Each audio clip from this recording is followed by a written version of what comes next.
Official government documents seen by Sky News warn that if there is a no-deal Brexit, vehicles could face 2 days of delays at Dover.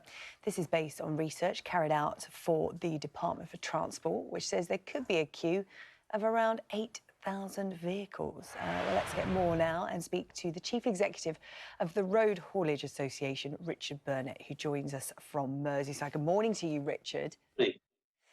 Lewis Goodall's report has been running this morning. You've seen it, you're featured in it. The headlines being the current delay at Dover, for example, is just a couple of minutes for vehicles. Worst case scenario, vehicles could face a 2-day delay at Dover.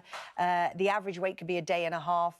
Best case scenario, 2 to 8 hours worth of delay. What's your assessment of the situation?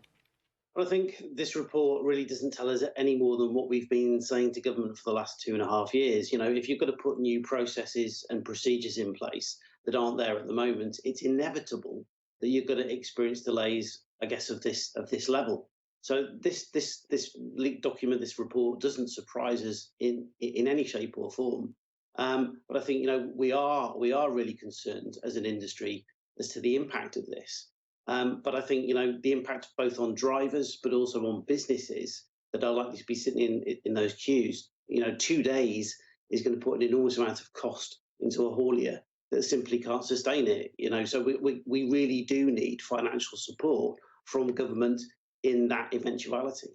Yeah, that's interesting, isn't it? Because whether it's worst case or best case scenario, in the event of a no-deal Brexit, it seems there will be delays. How are companies preparing for this? The government has just launched this new campaign today saying, get ready for Brexit. You know, is this advice coming too little too late for some of these bigger companies? Well, I think you've got to bear in mind we've got 59 days to Brexit. We've got 43 working days to Brexit. So we've got an enormous amount of work to prepare and get ready. There is no doubt about the fact that government have stepped up the work that they are doing in order to come up with the processes. But there are still gaps in those processes. And I would urge Grant Shapps and Michael Gove to really concentrate on HMRC and the Treasury to ensure that we've got clear trader processes so that traders really understand what they're preparing for so that they can pass that information over to hauliers. The haulier checklist is looking pretty good from what we can see so far, but in terms of trader readiness and the customs process, there is still some big gaps and it's not clear. Yeah, whether it's, you know, haulage and goods coming in or out of the country, or whether it's people who are simply travelling. I mean, the government advice on their new website is for people who are travelling to allow extra times for checks at ports and airports. What's the knock-on effect of any delays or indeed any freight that's cancelled because companies can't afford to have goods waiting for 2 or 3 days at ports? Well, I think what you have to remember is we have built our supply chains, you know, up on just-in-time movements, and whether or not that's short shelf life food or whether or not it's somebody else's supply chain supplying, you know, say for instance clothes, the impact is that those delays are going to delay the ability to get product into shops for short shelf life products. You know, we have a very fine line, so you've got vehicles standing for 2 days with product.